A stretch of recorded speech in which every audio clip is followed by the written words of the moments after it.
Hi, Jeff Ray here, President CEO, South Bend Regional Chamber, continuing on candidate interviews this afternoon. Today I'm sitting down with John Pillar. John is a candidate for St. Joseph County Council District C. John, welcome this afternoon.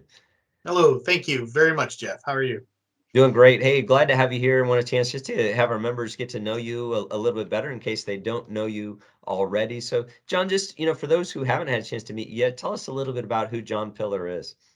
Okay, so John Pillar is an engineer at heart. I start out by saying I'm a husband, a father, a builder, and a teacher. So in the last 20 years after graduating college, I have done everything from electrical contracting, mechanical or manufacturing, and smart manufacturing design and automation with my company, J Pillar Design and Consulting, also known as GNOW.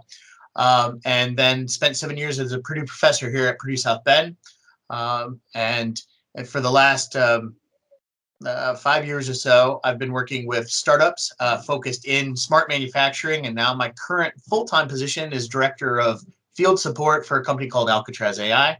And we do biometrics, facial recognition, and card entry space. So that's Great. me.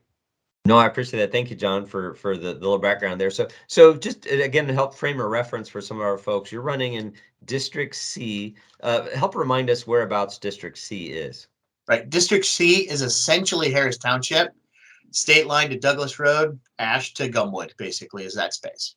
Great, good. All right, thank you, John. And then, John, the other question is sometimes the positions like this get less attention than the big high-profile ones that spend a lot of money on TV and stuff. So help explain to people what a county council person does and why they should care about that position.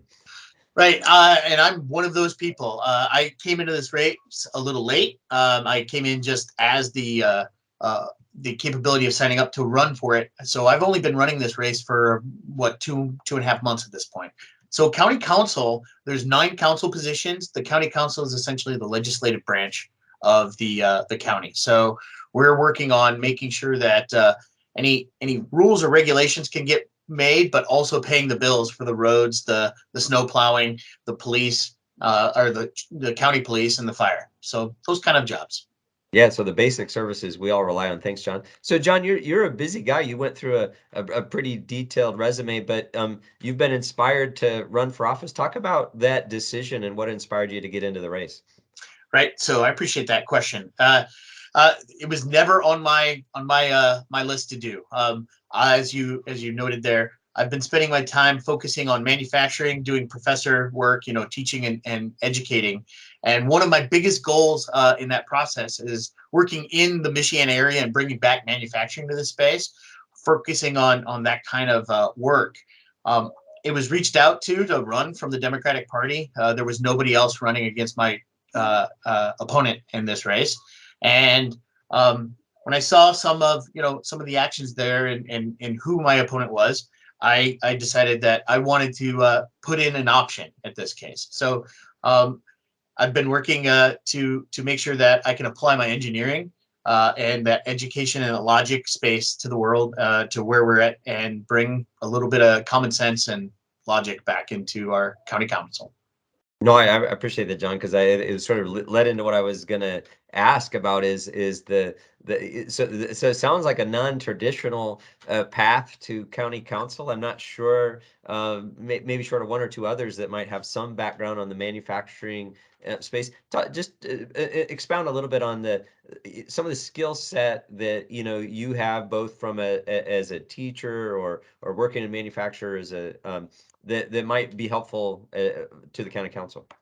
Right. So, well, if you think about the solar panel farms that we got going on here, one of the courses that I teach is focused on electrical or energy and energy use. I do currently teach for a university in Darmstadt in Germany, so I have a long distance relationship with them, and it's focused on the energy and energy use here in the U.S. and in Germany, and in that study. So, focusing in on that piece, the manufacturing that's coming in, the plants that are going in, the conversations on that, and understanding what that can bring to our community is a big reach in that space, a big help in that space.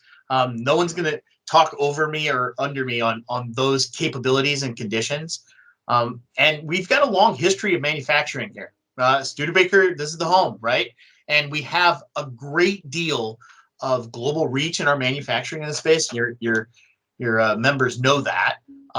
Everything from 5 to all the way up to a couple hundred individuals that are working at a company that are doing national and global work just here. And I want to help be able to have a piece to support that on the council. Yep. Great. No, that sounds good. So, John, as you're out, campaigning, talking to folks, hearing about, things in the community, so what are some of the things you're hearing most about that might be priorities for John Pillar if he gets elected to this post? Right. So the first and foremost priority that seems to be on anyone's mind is safety and security. And so working with and making sure the sheriff has what he needs and the fire has what they need. Right. That just to me is basic business of the community of the council. Making sure that we are in the right spot and we are keeping the best and the brightest and we're ready for any emergency that comes in that we can predict. Unfortunately, the things can't be predicted. And so we have to be ready for those things. Next steps. What do we talk about? Roads, and that condition across the board. I'm going to say Harris Township seems to be doing pretty good. I always want more clean, better roads, but there's other places in the county that need that development across the board too. So, to some of my constituents, they need to drive down maybe to the southwest corner of the county and see there's a little more help in that space. So working on that area along the way. But on that roads piece, I also, one of those things that my family has asked for, we've spent some time in Europe and whatnot, is just public transportation. Is there more that we can do in that space? And that moving forward into the future and thinking about what does it look like to be St. Joe County in 2030 and 2040 and 2050? What can we do into that realm and what can we start building now that can start getting us in that spot? Right. Sounds good.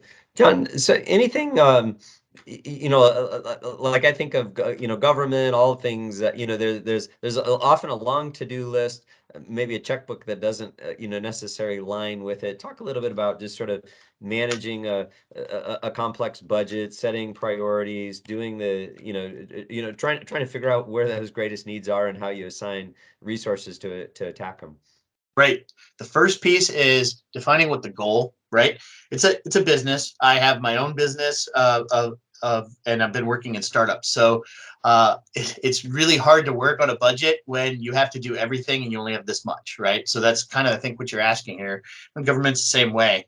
What is the goal? Where are we heading? Where does the populace want? We're currently working on the goal setting. There's some committees right now that are doing that right now, using citizens to come up with where does St. Joe County want to be in the future. So that's an important step. That's kind of, a North Star of where we would like to be. But then we still have to be safe. So fire, emergency services, police, health department, these pieces are parts that just always have to be funded. And then we work on that goal piece, right? That's the next step of how can we build that goal with what we have today and where can we start on that work. It's an engineering question, right? I can't build everything all at once, but I can have a progressive design on how that works. Yep. Great. No, appreciate that, John. I'm going to ask you to put your sales hat on for a second. You've talked about, working with your own business or with startups and such. If we want to convince somebody to move here to start a business or have somebody move their business here or whatever, tell them why St. Joe County would be the location they should do that. Right. I've been doing that for a very long time. So that's not a hard hit. We are affordable to live at. We're the crossroads, right? It takes 3 hours to get to Detroit, 3 hours to get to Indy, an hour and a half to get to Chicago.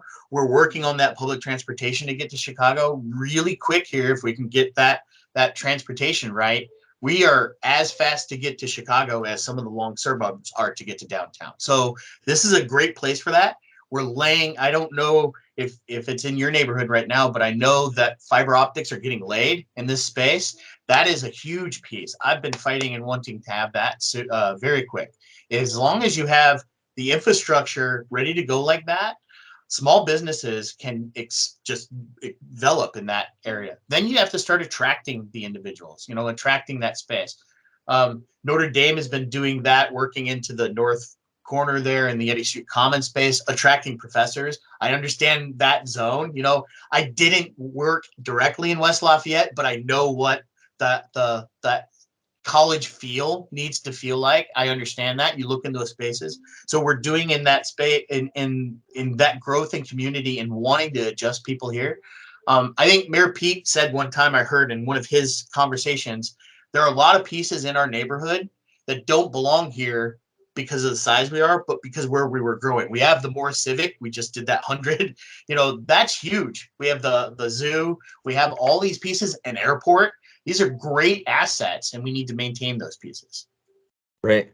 John, I think, one of the hardest things for candidates sometimes when they're is selling themselves, because it's obviously uncomfortable to talk about ourselves sometimes. But in our, for our last question, I like to give folks a chance to sort of say, if somebody is living in District C and thinking about a candidate, give them the elevator pitch on why they should pick John Pillar as that candidate. All right. Yeah, I appreciate that question too. First of all, I'm a fourth generation in this county. So my great grandfather, both on Pillar and Arch side, were here. Grandpa Arch, it was actually, he fired the first shot in World War I. So he's on the list there in Sacred Sons of South Bend. He's got a road.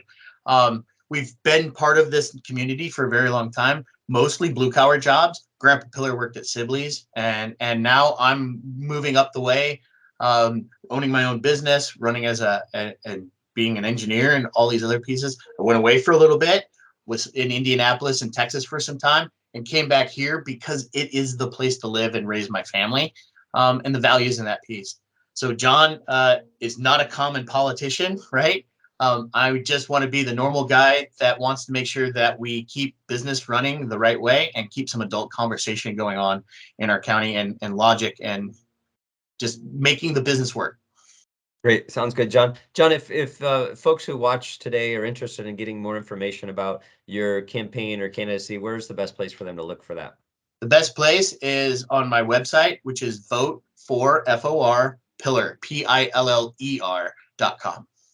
Great. John, thanks so much. Appreciate you running. Good luck down the home stretch. Appreciate you spending some time with us today. Thank you, Jeff. Appreciate it.